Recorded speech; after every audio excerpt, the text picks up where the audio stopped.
کوئی حکیم دوائی دے اور کہے کہ اس کے نتیجے کے اندر یہ ہوگا، اور مریض 1 مہینے کے بعد وہ دوائی استعمال کرنے کے بعد آگے کہے مجھے تو کوئی فرق نہیں پڑا، تو طبیب نبض دے کے کہتا ہے کہ تم نے پرہیز جو بتایا تھا وہ نہیں کیا، تب اس کا فائدہ تمہیں نہیں پہنچا۔ وہ کہتا ہے میں پرہیز تو نہیں کروں گا، مجھے شوگر کا مرض لاحق ہے، میں تو دبا کے میٹھا کھاؤں گا، لیکن میں تمہاری دوائی بھی لوں گا، لہٰذا مجھے شفا ہونی چاہیے، لیکن جو آپ پرہیز بتا رہے ہیں وہ میں نہیں کروں گا۔ ڈاکٹر کہے گا پھر کرتے رہو، دوائی بھی کھاتے رہو، لیکن فائدہ نہیں ہوگا۔ لیکن اگر مریض مکمل پرہیز بھی کرتا ہے اور پھر دوائی بھی لیتا ہے تو اللہ شفا عطا کرتا ہے۔ اللہ نے روزے کا نتیجہ تقویٰ رکھا ہے، لیکن ساتھ یہ شرط رکھی ہے کہ تم ان امور سے رک جاؤ جن سے تمہارے رب نے منع کیا ہے، پھر لازمی نتیجہ یہ ہے کہ تمہارا دل تقوی کے نور سے جگمگا اٹھے گا۔ اور اگر پورا مہینہ روزہ رکھنے کے باوجود بھی اتقاء کا نور نصیب نہیں ہوتا اور دل کو باطن کو روشنی نہیں ملتی، تو پھر اس کا مطلب یہ ہے کہ ہم نے اللہ کا روزہ نہیں اپنی مرضی کا روزہ رکھا ہے، اپنی خواہشات کے مطابق وہ کاٹ لی، اس کا کوئی فائدہ نہیں۔ اور حضور علیہ السلام نے واضح 2 ٹوک لفظوں میں ارشاد فرما دیا، من لم یدع قول الزور والعمل به فلیس للہ حاجۃ فی ان یدع طعامہ وشرابہ۔ جو ایسے امور کو نہیں چھوڑتا جن سے منع کیا گیا ہے، تو پھر اس کے بھوکا اور پیاسا رہنے کی اللہ کو کوئی ضرورت نہیں۔ یہ خوراک بچاؤ مہم نہیں ہے کہ اللہ نے اس لیے روزہ فرض کیا ہے کہ تھوڑا خوراک بچ جائے، نہیں، بلکہ وہ یزاد فیہ رزق المومن۔ ماہ صیام میں تو مومن کا رزق بڑھا دیا جاتا ہے، ہر شخص اپنا حساب لگائے تو اس مہینے میں اخراجات زیادہ ہوتے ہیں۔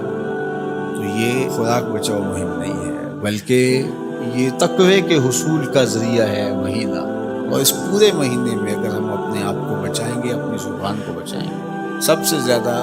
جرائم گناہ ہماری زبان کرتی ہے، ہماری آنکھیں بھی گناہ کرتی ہیں، ہمارے ہاتھ بھی گناہ کرتے ہیں، ہمارے پاؤں بھی برائی کی جگہ پہ چل کے جائیں تو گناہ گار ہوتے ہیں، ہمارے کان بری چیزیں سنیں تو یہ بھی گناہ گار ہوتے ہیں، لیکن سب سے زیادہ گناہ ہماری زبان کرتی ہے۔ تو اس لیے ماہ صیام میں زبان کو کنٹرول کرنے کا کہا گیا۔ آقا کریم نے فرمایا جب تم سے کوئی الجھنا چاہیے اور تم روزے سے ہو تو اسے کہو میں روزہ رکھتا ہوں، نہیں، تم سے کوئی زیادتی بھی کرنا چاہے تم اس سے الجھو اور کہو انی امرؤ صائم، میں روزہ رکھتا ہوں۔ تو روزے کے اندر تو آپ اپنی زبان کو بچاتے ہیں اس احساس کے ساتھ کہ میں روزے سے ہوں۔ یہ احساس جب جڑا ہوتا ہے کہ میں روزے سے ہوں تو کلی بھی احتیاط سے کی جاتی ہے نا، کوئی قطع حلق سے نیچے نہ ٹپک جائے۔ جب آپ روزے سے ہوں اور یہ احساس آپ کے ساتھ جڑا ہوا ہوتا ہے تو آپ امور میں احتیاط کرتے ہیں کہ میرے روزے کو نقصان نہ پہنچے۔ تو کیا صرف کھانے اور پینے سے ہی روزے کو نقصان پہنچتا ہے، یا روزے کو نقصان پہنچانے والی اور چیزیں بھی؟ تو اگر غیبت ہے، جھوٹ ہے، بہتان تراشی ہے، سب و شتم ہے، حتیٰ کہ فضول گوئی ہے، تو یہ چیزیں روزے کے نور کو ختم کر دیتی ہیں، اور پھر وہ بندہ بھوک اور پیاس کاٹ رہا ہوتا ہے۔ تو بھوک اور پیاس سے مقصد جو حاصل ہونا ہے، دیکھو میں نے ابن عاشور کے حوالے سے کہا کہ کچھ چیزیں ہیں کہ ہمارا ذہن طے کر لیتا ہے اور ان سے دور رہنا ہمارے لیے مشکل نہیں ہوتا، اس طرح مردار ہے، خنزیر کا گوشت ہے، اور اس طرح کی بہت ساری چیزیں، ہزاروں ایسی چیزیں ہیں جس سے ہم بچتے ہیں، اور ان سے بچنے کے لیے ہمیں کوئی محنت نہیں کرنا پڑتی۔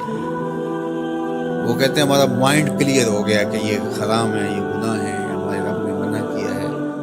تو بس ان سے ہم بچ جاتے ہیں۔ اگر ہم اس کی فہرست بنائیں تو وہ سینکڑوں میں، ہزاروں میں چلی جائے گی، جو اللہ کی توفیق سے مسلمان نہیں کرتا، صرف اس احساس کے ساتھ کہ میں مسلمان ہوں اور وہ نہیں کرتا۔ لیکن بہت ساری ایسی چیزیں ہیں کہ تم اس بات کو تسلیم کرتے ہو کہ ہم مسلمان ہیں، ہم نہیں کرنا چاہیے، لیکن اس کے باوجود تم کر رہے ہوتے ہو۔ تو ان ساری بیماریوں کا علاج روزہ ہے۔ تو اب روزہ بھی اگر ہم نے دیکھیے اور کوئی دوائی کارگر نہیں ہو رہی ہے